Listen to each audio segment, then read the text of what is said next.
సంతకం పెడతా. ఏది పోయిన డిసెంబర్ 9, 2023 అది పోయింది. సంవత్సరం దాటింది. ఈ డిసెంబర్ 9 కూడా పోయింది. అయిందా రుణమాఫీ? 2-3 సార్లు రేవంత్ రెడ్డి కాంగ్రెస్ వాళ్ళు ఆడ ఈడ మాట్లాడిండ్రు. ఏమని? రుణమాఫీ చేసినామని.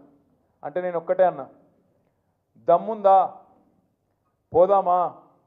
నీ సొంత ఊరు కొండారెడ్డిపల్లె పోదామా? నీ కాన్స్టిట్యున్సీ కొడంగల్ పోదామా? ఏడికి పోదామో రా. ఒక్క ఊర్లోనన్నా 100% రైతులు కనుక వచ్చి రుణమాఫీ అయిందని చెప్తే నేను రాజకీయ సన్యాసం చేసి ఆడికెళ్ళటే వెళ్ళిపోతాం, మళ్ళా రాజకీయాల్లో కూడా ఉండా అని చెప్పిన. కానీ ఆయనకు కూడా తెలుసు, నాకు కూడా తెలుసు, మీకు కూడా తెలుసు, చూసేటోళ్ళు టీవీలలో చూసేటోళ్ళకు కూడా తెలుసు, రుణమాఫీ కాలే. ఎంత మోసం అంటే 49,500 కోట్లు మొత్తం కావాలి రుణమాఫీకి. నా లెక్క కాదు. రేవంత్ రెడ్డి ప్రభుత్వంలోకి రాగానే మొట్టమొదటి వారం 10 రోజుల్లోనే state level bankers committee meeting పెట్టిండు. బ్యాంకులతో మీటింగ్ పెట్టిండు. ఎంత కావాలి పైసలు రుణం మాఫీ చేసేందుకంటే? 2 లక్షల రుణం. వాళ్ళు చెప్పిండ్రు 49,500 కోట్లు సార్ అని చెప్పారు. ఏమైందో ఏమో తెలియదు. 10-15 రోజులకు రేవంత్ రెడ్డి ఎక్కడో మాట్లాడుకుంటే చెప్తున్నాడు, ఒక్క సంవత్సరం మేము కడుపు కట్టుకుంటే చాలు 42,000 కోట్లు మాఫీ చేస్తా అన్నాడు. 7,000 కోట్లు అప్పటికే ఎగిరిపోయినాయి. 10 రోజులకే మార్చిన ఆయన 7,000 కోట్లు ఎగిరిపోయినాయి. ఒక 15-20 రోజుల తర్వాత క్యాబినెట్లో పెట్టిరు రుణమాఫీ అని. 42,000 కోట్లు ఆయనతో సడన్గా 31,000 కోట్లు అయింది. 11,000 కోట్లు అక్కడ పోయినాయి. మళ్ళా తర్వాత బడ్జెట్లో పెట్టిండ్రు. బడ్జెట్ 26,000 కోట్లే అన్నారు. మరి ఏడవైంద్ర నాయన 49,000 కోట్లు 26,000 కోట్లు ఎట్లయింది అంటే చెప్పేదానికి ఎవరు రెడీగా లేరు. ఆ 26,000 కోట్లలో కూడా ఈరోజు అరాచకం ఏంటంటే ఇప్పటి వరకు రైతుల ఖాతాల్లో పడ్డది 12-13,000 కోట్లు దాటలేదు.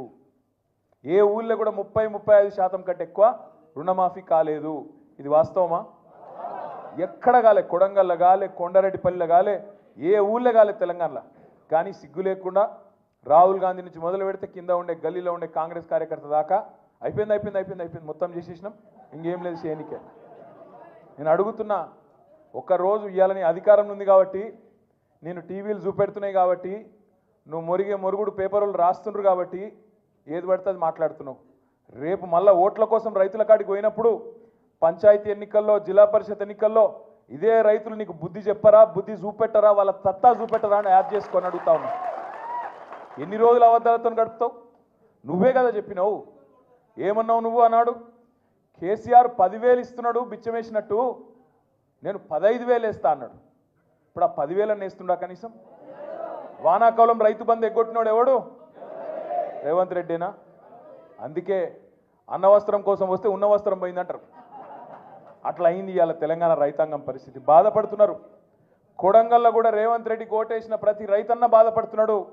రాష్ట్రంలో ప్రతి రైతు బిడ్డ అయ్యో బంగారం అసొంటి కేసీఆర్ ప్రభుత్వాన్ని పోగొట్టుకొని వీళ్ళని తెచ్చుకున్నాం, పాలిచ్చే బర్రెని ఇడిచిపెట్టుకొని తన్నే దున్నపోతుని తెచ్చుకున్నాం అని చెప్పి వాళ్ళందరూ బాధపడతా ఉన్నారు. ఇది వాస్తవం.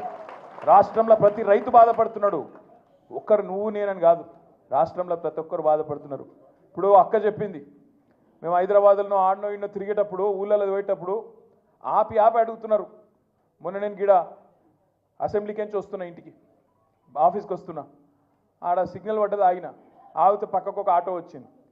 ఆటో వస్తే ఆయన హలో అన్నా అని చెప్పి నమస్తే అన్నాడు, అద్దం దించు అన్నాడు. దించగానే సాబ్ మేరా నామ్ మహమూదే అన్నాడు. कैसे हो भाई अन्ना? क्या हालत है साहब? बर्बाद हो गया सब कुछ अन्ना. कहीं को क्या हो गया अन्ना? अरे इन्हों आके पूरा बर्बाद कर दिए साहब.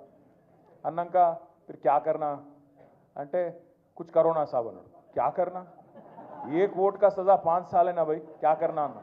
అంటే ఆయన ఏమన్నా డెరికానా మహమూద్ कोई तरकीब नहीं है क्या साहब? ఏం ఉపాయం లేదా అంటుండు. ఇది ఒక మహమూద్ ముచ్చట కాదు, ఇది రాష్ట్రంలో అందరి మనసులకు ఇదే ఉంది. ఏమైనా ఉపాయం ఉన్నదా ఈ సన్నాస నాయకులు అవతలపడాలి? కానీ ఒకటి మాత్రం వాస్తవం, జనరల్గా ఒక 3.5-4 ఏళ్ళకి వస్తుంది కోపం ప్రభుత్వం మీద. పని చేయకపోతే 3 ఏళ్ళు చూస్తారు, 4 ఏళ్ళు చూస్తారు. తెలంగాణ ప్రజలు మంచోళ్ళు, చేస్తాడేమో, ఏమో ఇంకా టైం ఉన్నది కదా, ఇంకా వచ్చే సంవత్సరం చేస్తాడేమో, మళ్ళా బడ్జెట్లో పెడతాడేమో, 6 నెలలకి ఏమైనా చేస్తాడేమో, ఇట్లుంటుంది కథ. కానీ రేవంత్ రెడ్డి కాడికి వచ్చే వరకు మాత్రం సంవత్సరం లోపట్నే ఆ నీలి రంగు నక్క మొత్తం వర్షంలో తడిసింది, అసలు రంగు బయట పడ్డది. ఎప్పుడు ఈ నక్కను వదిలించుకుందామని తెలంగాణ సమాజం మొత్తం ఇవాళ ఎదురు చూస్తూ ఉన్నది. ఇది వాస్తవం. ఒకటి రెండు కాదు, ఎన్ని అబద్ధాలు ఎన్నెన్ని అబద్ధాలు. ఈ 6 గ్యారంటీలు 420 హామీలు నేను వాటి గురించి చెప్పా. ఫ్రీ బస్ అన్నాడు, తులం బంగారం అన్నాడు, స్కూటీ అన్నాడు, మన్ అన్నాడు, మశానం అన్నాడు, ఏది లేదు, ఉన్నదే పోయింది. ఉన్న రైతు బందే ఎగ్గొట్టినోడు కొత్త ఏమని ఇస్తాడా? ఇవాళ ఊరికి అమ్మతోడు చెప్తున్నా, ఇంకొకడు అయితే ఇంకొకడు రేషం ఉన్న మనిషి అయితే ప్రజలు తిట్టే తిట్లకు ఎప్పుడో చచ్చిపోతుండే. రేవంత్ రెడ్డి కాబట్టి బతుకున్నాడు.